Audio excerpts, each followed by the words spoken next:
The Ozarks, almost 47,000 square miles of rugged wilderness, dotted with small towns and homesteads.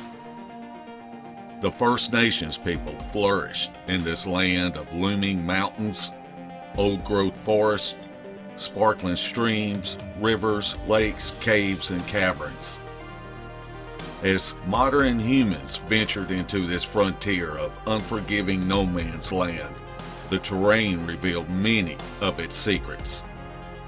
New animal species were discovered, but at least one elusive animal hasn't been documented by the scientific community: Sasquatch.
We are not out to convince you or to prove the existence of these creatures, but to raise awareness that something is out there.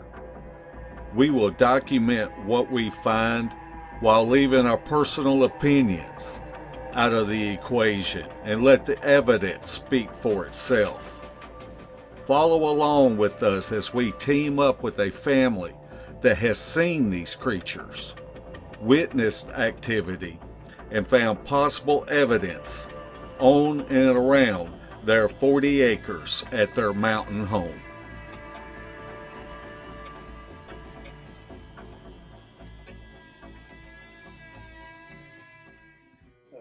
My name's Paul. This is my wife, Pamela. We started hunting this place back in about 2003, 2004. My first experience, I guess, was one morning I was going to my stand. There's a little old logging trail going through the woods out to the power line. I had a little box stand set up in the power line, and on my way to that, and this would have been in November during the rifle season, I noticed some tracks in the path in front of me, and they was probably 8 to 10 inches long, and it looked like somebody had just walked barefooted in front of me. I could see, like, from the toes back, I couldn't make out any toes on the track, but they were 5 tracks right straight in a row.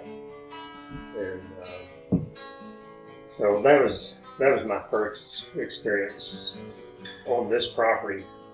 Like, you know, after that was whenever I found the tree break in front of my stand. It was a branch, probably, I don't know, 3 inches in diameter.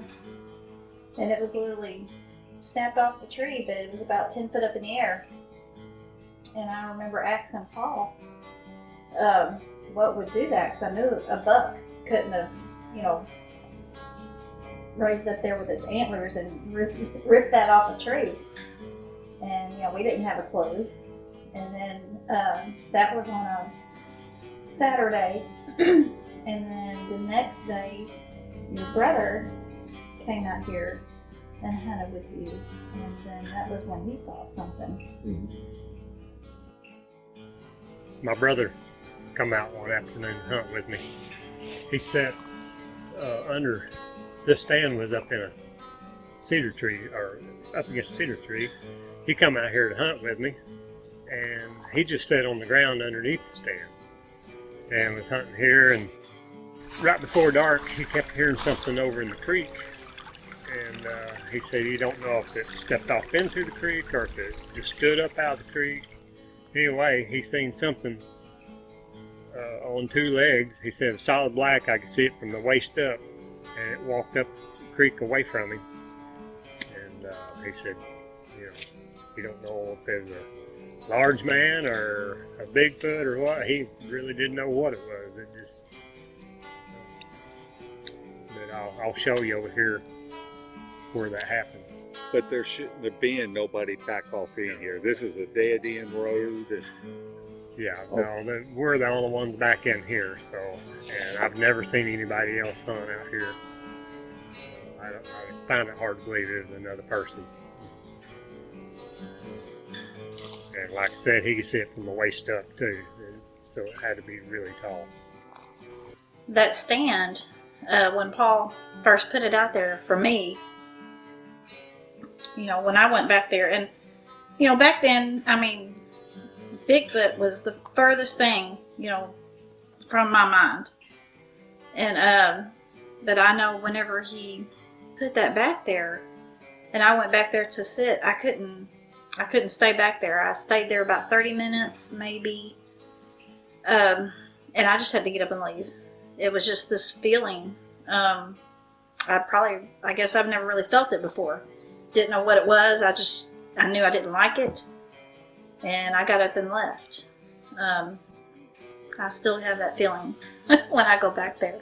I come out the next morning and actually hunted off of that stand. And I kept hearing, we always heard noises out here. Me and him, we'd come out here and hunt together. And we'd hear wood knocks all the time out here. Could never really, we didn't know anything about these Bigfoot. And we'd hear those noises all the time. And we'd always talk about, what is making those knocking sounds? And anyway, I come out that next morning, got on that stand, and there's a big ridge to my right. And I kept hearing something up on that ridge, and I don't know what kind of noise, how to explain the noise. It was just a noise I'd never heard out here before. Some kind of vocal noises. I don't even want to try to imitate what it was because it's been so long now. I don't really remember, but it was just odd noises. And it kind of spooked me because he had told me what he had seen in the creek, Well, that noise kept going down toward the river, and it got on down toward the end of my driveway down there. Or that was before we even had a driveway in here, before we moved out here, but where the driveway is now, it's down in there. And I heard some dogs start barking, and so I don't know, I was spooked, so I just got down and went back to the truck and went home for the day.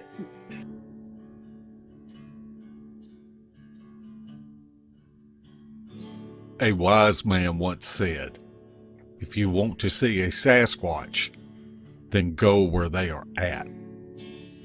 This is what we have been privileged to, thanks to Paul and Pam. And one thing that will prevail above everything else is being respectful. This long-term project will be conducted as us being observers, collecting evidence. We do not want to come in here with aggressive tactics that stirs these creatures up, leaving this family having to deal with the consequences of our actions.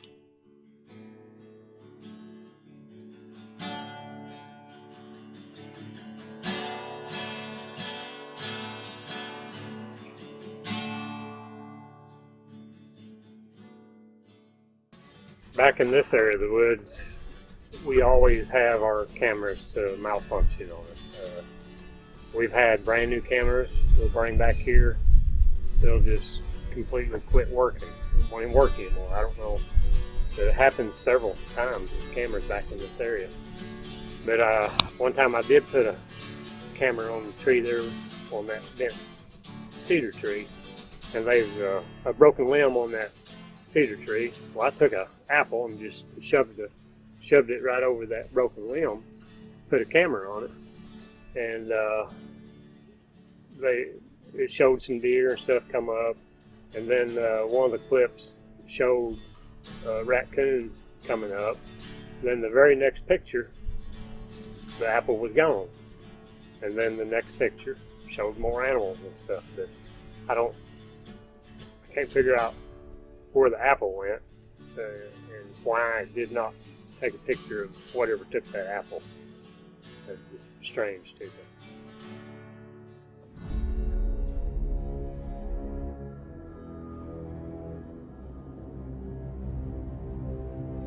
One of the first published reports, written about 180 years ago by a local newspaper, describes a gigantic wild man walking upright and covered in hair, wreaking havoc among the settlers. These eyewitness accounts reported by the writers in the 1800s are clear characteristics of what we refer to today as Bigfoot. In 1851, the Arkansas Gazette reported that two men were hunting when they saw a creature bearing the unmistakable likeness of a human chasing a herd of cattle. When the wild man spotted the hunters, it stopped and stared at them before it ran into a patch of woods with great speed, leaping from 12 to 14 feet at a time. Something unknown lives in the wilderness of the Ozarks that has been documented since the pioneers first carved out a living in the mountain backcountry.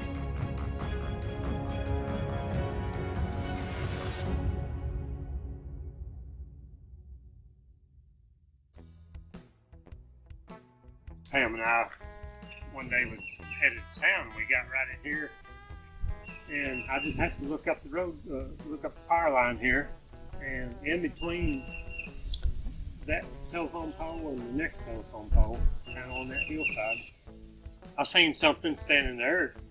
When I seen it, I thought it was a big tree trunk that the top had been knocked out of, and it had been on fire. It was black, you know. I thought it was just a big tree there. I asked Pam, I said, is there no snag standing there, no dead tree that's been burnt? She said, well, I don't think so. Well, when we come back, we need to look, because I just seen something big and black up there. But when we come back, as you can see, there's nothing in that power line. It's all open.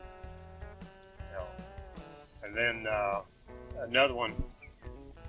another time I was coming through by myself one day, and I happened to look up there, and I seen basically the same thing. It was just a big black statue, you know, and then there was another one beside it, and I don't know if it was knelt down on the ground or sitting on the ground, but it was one big tall one and another one, and it was about that high off the ground, you know.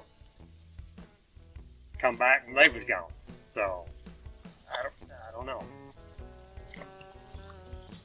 One day I was leaving out for work, and I had got right here, and I looked up, and about on that hill up there, I could see something. To me, it looked like it was sitting down, but I could see the head and the shoulders, and it appeared, I mean, it's at a distance, but it appeared to be about that high off the ground.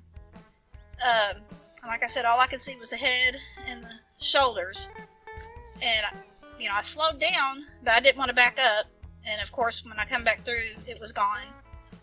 And then just recently, as I was leaving out, and I've seen this a couple of times since January, but in the very back there, back towards that furthest pole, to the right, I looked up and there was something big and black. It was standing, and it actually went back into the woods. And then I seen it again a few weeks later, and it was actually stepping out, and then went back into the woods. And then, you know, it's just, there seems like there's a lot of activity that goes on in this little power line area. I was hunting in my stand, and, you know, the way the fence line runs like this, and then there's a tree line right here, and it comes out, like the tree line comes to a point and then goes to the fence line. Well, I was sitting there, and some dogs had run through that little small patch of woods and ran up to that fence line. And they was up there, and they was rolling around, barking and growling. And I thought maybe they had a small deer down up there. And you had seen the dogs yourself, didn't you? And so I got down, and I was going to go, you know, run the dogs off. And so I got down and, you know, made them run off, and they all ran to my left. And I thought, well, I'm going to go up there and look in that corner and see what they was doing. And so you have to kind of walk up a little bit of a hill, and then you go up, you know, and it kind of flattens out. And as I was getting up there, I smelled, I don't know, it just stunk. It smelled like, I don't know, like urine, sour, just really stunk. And, you know, first thing that came to my mind was, you know, okay, what is this? Could there be a bear? You know, that's what I was thinking maybe. And I took a few more steps, and then something across the fence runs through this power line. And so I was probably 30 feet from the wood line, 30, 40 feet. Yeah, 40 feet, probably. And over there it's real thick. It's a lot of cedar trees. You can't see in there.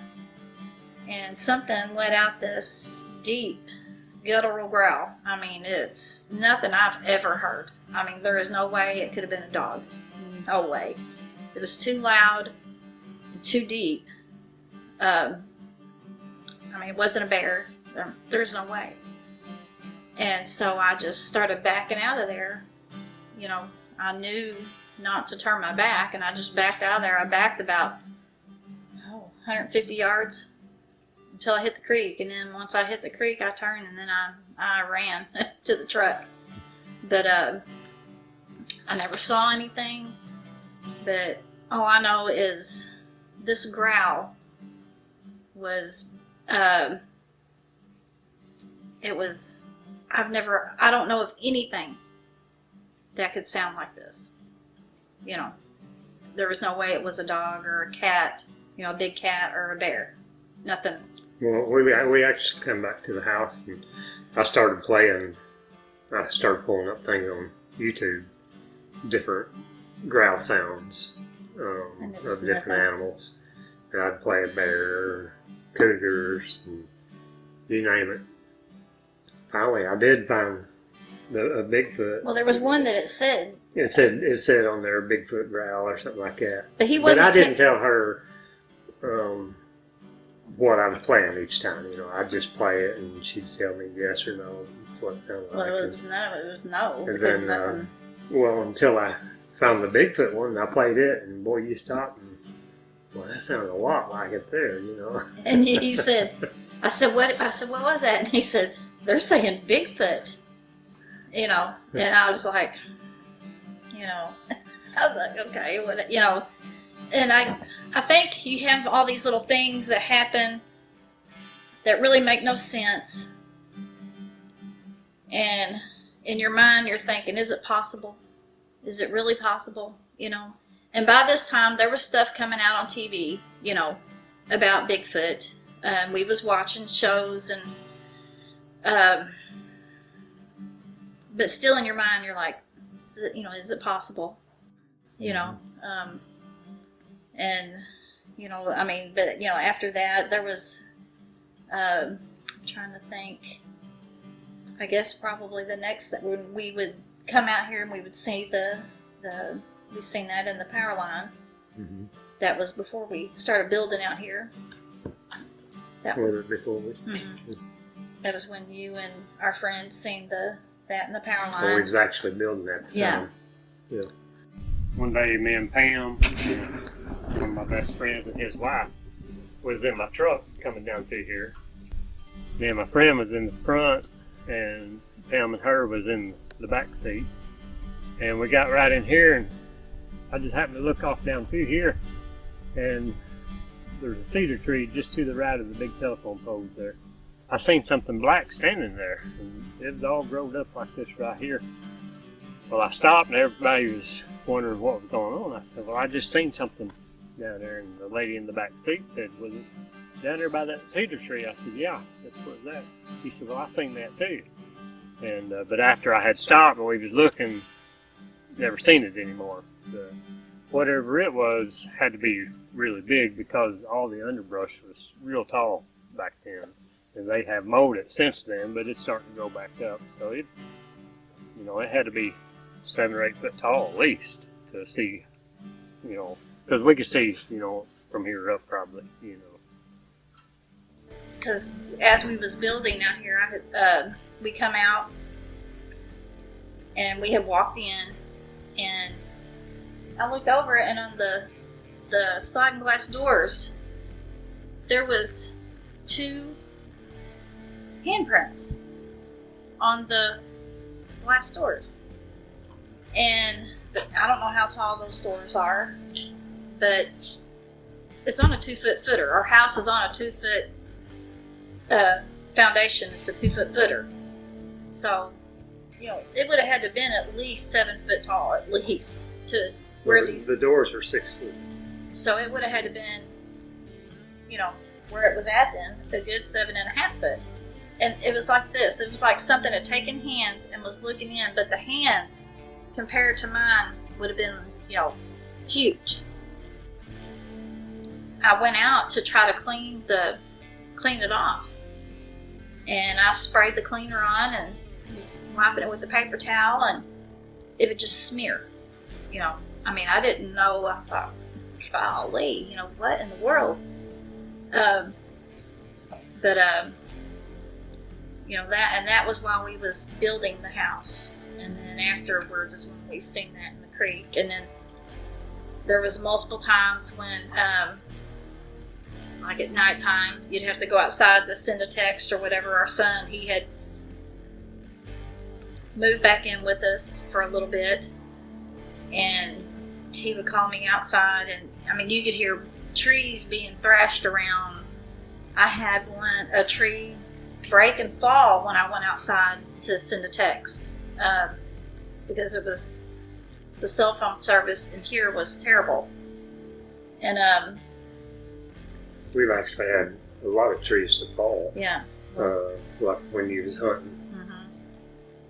You can tell that. Well, I was hunting one morning, and I kept hearing this strange, like a thump sound behind me. I don't even know how to describe it. It was real loud, but it was like a thump, you know. And then a tree fell over, you know. And then a little bit later, another tree. And when I say tree, you can tell a tree from just a limb. It was a tree. So there was 2 trees in one morning behind me. And so we met back here for lunch, and I was telling him, and you know, he was like, you know, I told him it's kind of scary. And so he came back. He said, well, I'll go sit in your stand, you know, because I think he kind of not believing me. But anyway, so we got up in the stand, and you know, and it was a calm day, you know, beautiful day, no wind, and we wasn't sitting there 10 minutes At the most. at the most, and then across from us, in the woods, another tree. So that's 3 trees. And like she said, the wind was not blowing. It was super calm that afternoon. And that morning as well. Yeah, in the morning. But I know when I was in the sand where you're the super calm, here come a tree. I just looked at him and I said, I told you.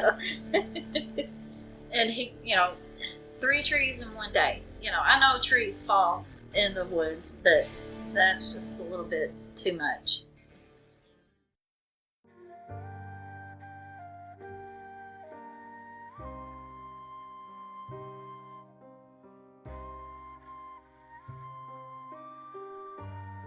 The native people of the Ozarks, also known as the Bluff Dwellers, are believed to have inhabited this land since the Ice Age. Archaeological research findings show that they were a skilled culture, proficient in weaving baskets, nets, and producing their own bows and arrows. The first recorded evidence of Native Americans in the Ozarks began in 1541 with the Spanish exploration of Hernando de Soto. When de Soto's army crossed the Mississippi River, it found well-established agricultural society in northern Arkansas and southeast Missouri. By the 1700s, the Native American inhabitants consisted of the Osage tribe in the north and the Quapaw tribe in the south. It was not uncommon for the Osage to be 6.5 to 7 feet tall, giving them a strong, menacing physical appearance.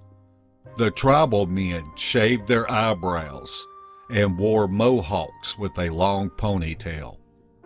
The tribal women had long hair with a dyed red part running down the middle, worn to symbolize the pathway of the sun. The aggressive Osage were in a perpetual state of war with other tribes that tried to migrate into Missouri and Arkansas until the invasion of the Europeans. After the War of 1812, the proud Osage tribe was stripped of millions of acres by fraudulent government land deals and treaties.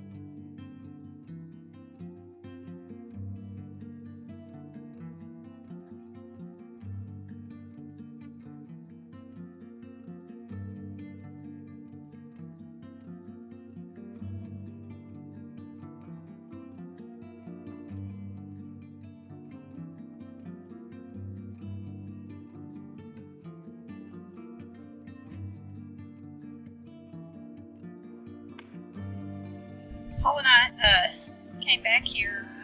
Paul had done some clearing back here so we could do some fishing. And it was probably the beginning of March 2024. And I noticed this.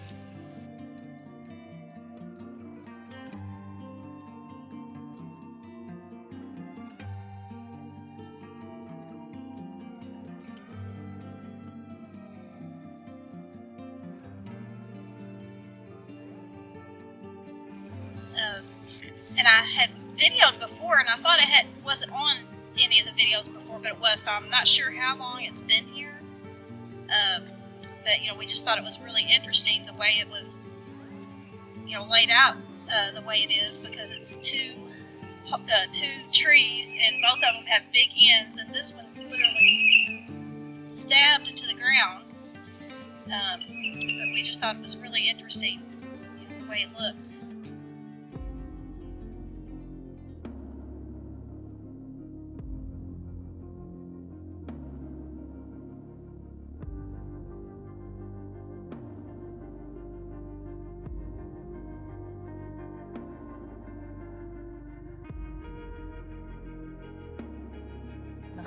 I don't know what year it would have been, but it was after we built the house, because I was sitting out front here. And I don't know, I've got out by the creek, there's a big pile of gravel, dirt and stuff piled up there. and I was sitting out in the chair there in front of the house, and I just happened to look over, and I seen just, a perfect face of what I've seen on TV as being a Bigfoot. It looked like a younger one. It had kind of a reddish orange hair, and it was real hairy hair. The face was real hairy. I could see the eyes perfect, but I seen it, and then I looked away and I realized what I had seen, and I looked back and it was gone. I don't know. And I have seen that face on some video before. I know. I remember you telling me that. On one of the YouTube channels or something. But I have seen that face before that I seen there of a Bigfoot. Like I said, I seen it, looked away, and looked back, and it was gone.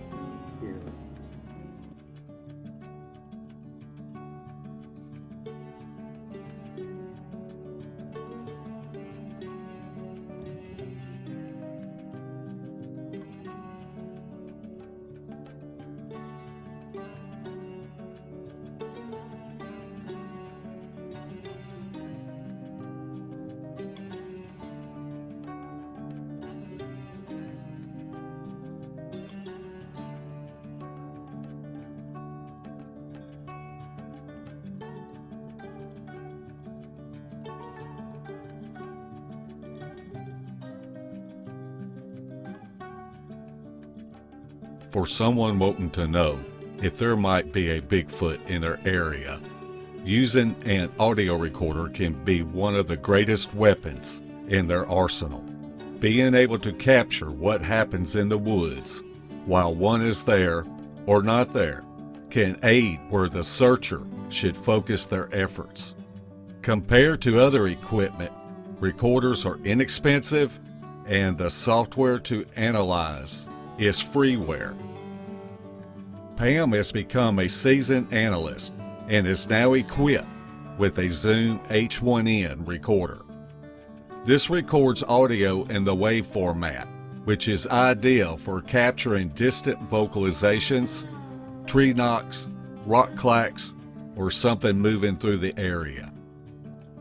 On November the 16th, 2023, Pam captured what we believe was an animal mimicking an owl. We cannot prove what species of animal it was, but by uploading the audio clip to a spectrogram, science can attest that an owl was not the vocalizer. Each animal species has their own unique frequency signature that is measured in hertz. The spectrogram gives us a visual picture of what the analyst is hearing. As you can see on the spectrogram, the frequency peaks out around 616 hertz. After the vocalization, there is a knock. Could it be a response to the mimic or just a coincidence? You be the judge as the audio plays 3 times.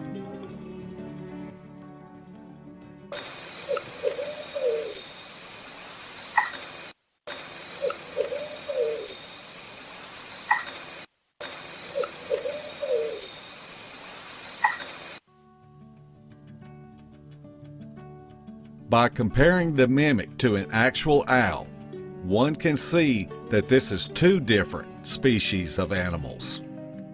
Pam has already captured many audio clips of possible Bigfoot evidence, and we are excited to share this one example and look forward to collecting more audio to share with you in future documentaries.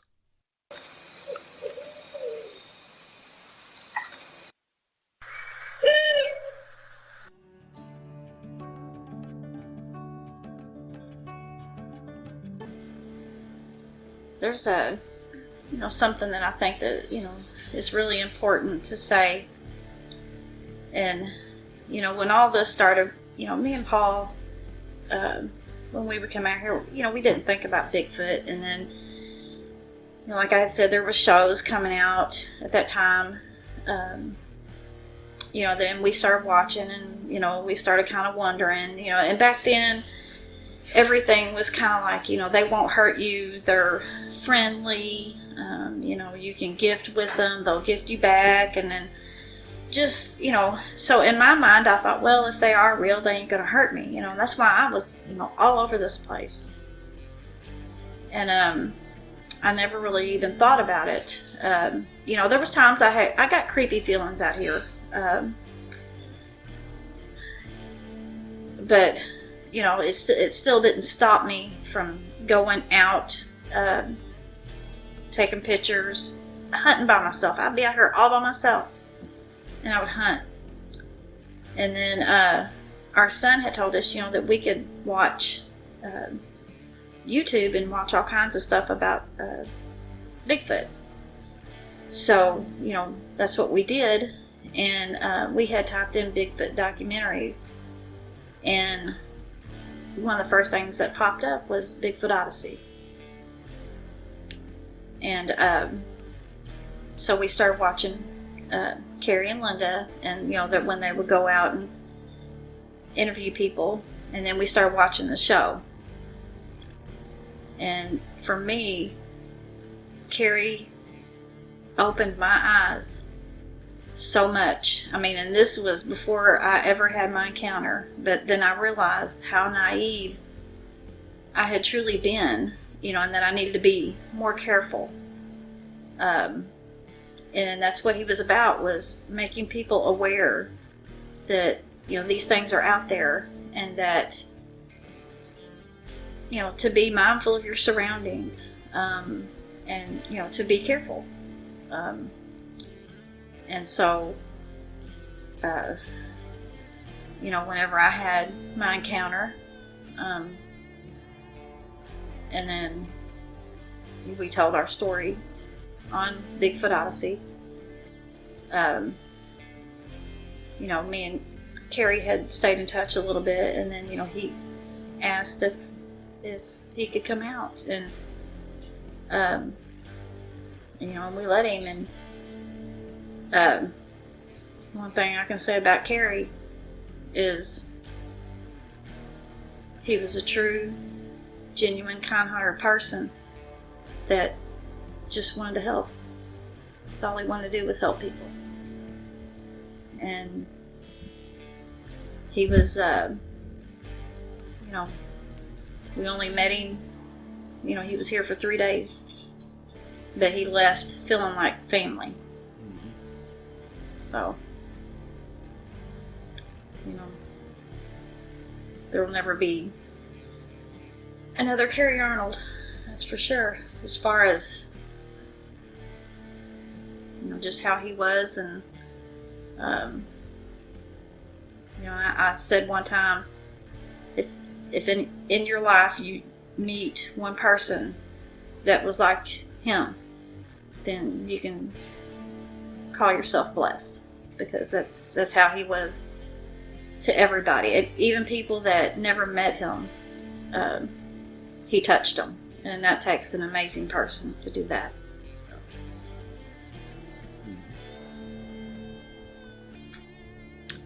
And then, and then just meeting Carrie's friends, connecting with other people, like Mark and Bradley, and many other people. And that's one thing that Carrie always wanted, was everybody to join together, work together on this. There shouldn't be no arguing and, and fighting. People need to get along, and that's what he was all about. And so, and I hope people will stop and think, it don't matter what you believe, nobody knows the truth. So quit fighting and bickering, and get along and work together, and maybe we can get this solved, or get some answers. And that's what he was trying to do. Everybody's got their own ideas of what these things are and what they do and all, but nobody really knows 100% sure yet. Maybe someday we will know, but as of right now, there ain't nobody out there that knows exactly how these things operate and whether they're really just animal or flesh and blood or spirit or More or to what, you know. I don't think anybody really knows yet, you know. But, you know, to Carrie, it didn't matter. He just wanted people to work together to try to get some things figured out and, you know, spread awareness. And that's what he did for me, you know. He really opened my eyes to a lot of things. And, you know, I'm very thankful to him for that. And he had a lot of good footage from out here when he was here. You know, a lot of stuff went on while he was here. Had a lot of vocals. Had a tree actually come down while he was here. And that really, I don't know, it didn't really excite him. It kind of surprised him more than anything, I believe, you know. He almost acted like it worried him. And he heard whoops. Me and him heard the whoops too. Heard knocks. Me and him, after we went looking for the tree that fell, and heard 2 knocks while we was looking for the tree. And we didn't. I knew about where it was at. I thought I knew about where it was at, but there was so many seed ticks. He didn't want to go through those again, and so we cut it short and come back to the house. And then after he left, well, you would have had to go over on the other property. Yeah, we would have had to cross that creek too, and so. 2 or 3 days later, me and you took a 4-wheeler and you got in the sea ticks. Yeah, went over there and we found it though. Yeah, we found it, and it was a big tree. But yeah, they got a lot of good stuff when we saw lights in the power line the last night he was here, and he recorded that. I don't know what it was, but he didn't either. He was like, oh my God. He was excited about it. He couldn't believe it. Because I've seen lights out here before. Paul's seen them. You're talking about orbs. Yeah, orbs. Now, I don't know what these was, because I didn't see the ones that he seen in the power line. Yeah. I think you did. I don't know if they was orbs or just this was lights. I don't know what they were. This right here started when I walked over, because he was already over there. And when we pulled up, I walked around the cedar tree, and he was looking up the power line, and he's like, "You see that?" And I looked up, and I seen it shoot across, and it went into the woods, and I was like, "What was that?" And he said, "I don't know." He said when it started out, it was like an amber color, and then it kind of turned like a bluish white, and it went into the woods, and then it wasn't, I don't know, not very long, it came back out of the woods, come back across the power line. And as it was doing this, it would pulse, but it was fast. It was like, I'm not going to say blinking. It would remind you of a lightning bug, the way a lightning bug does. But this was a lot bigger. It looked to be about, that big around. But the power line is, I don't know how tall, how many yards that would be up to the top, probably 500 or 600 yards. Yeah, maybe 300. And it come back across and went into the woods, and then it come back, and when it came back, whenever that light would come on, you could see the grass and everything in the power line. It was, a big area that it was lightening up. And then it shot off into the woods, and you could see it. You could see the woods. It lit up the woods. And then after that, we didn't see it anymore. But I don't know what that was. And it was fast. It wasn't like slow moving. It was fast. But that was mind blowing to him. He just could not believe what he was seeing on that. But it was hard work when he was here. There was not much downtime. We was getting 2 or 3 hours of sleep. But we had fun too. It was fun. He's funny.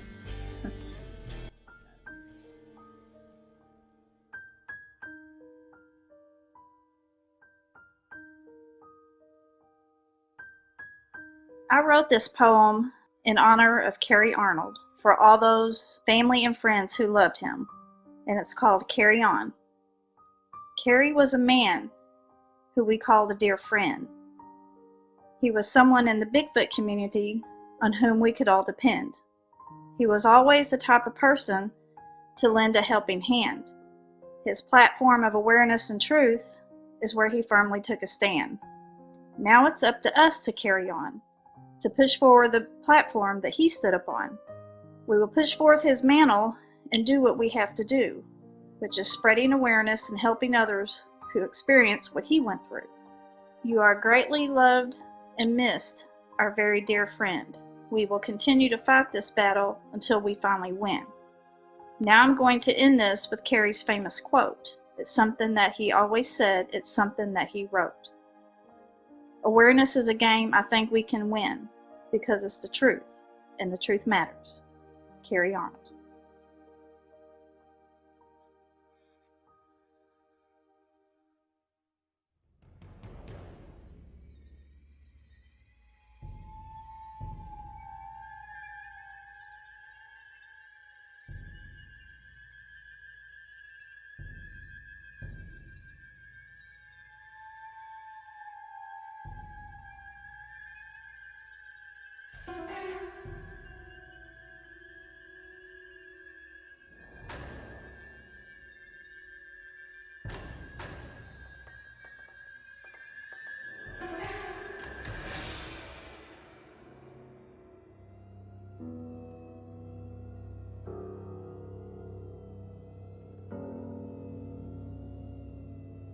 But then, and there's also something that I want to say about, people.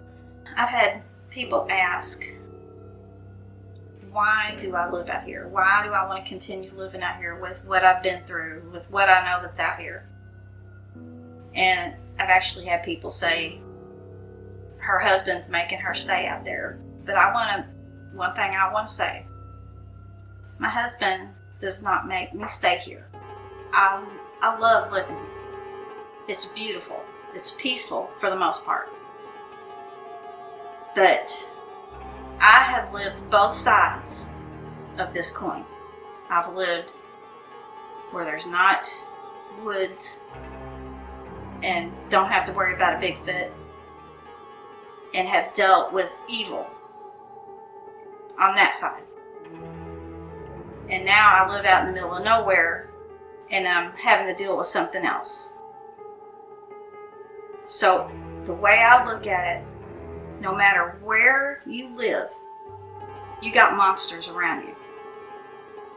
So that's one thing I want to set straight is nobody's making me live here.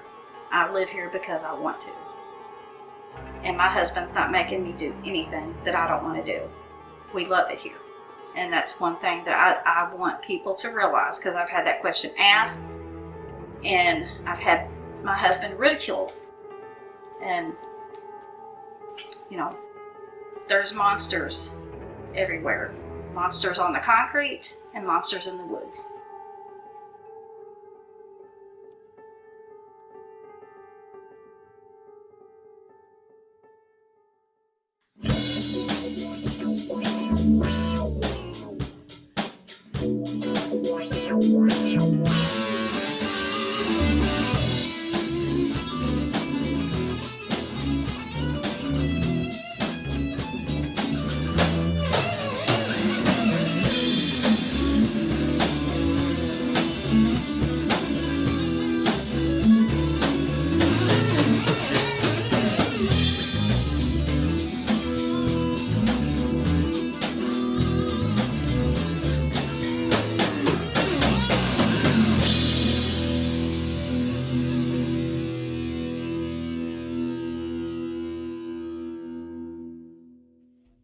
This has been a Sawdust production.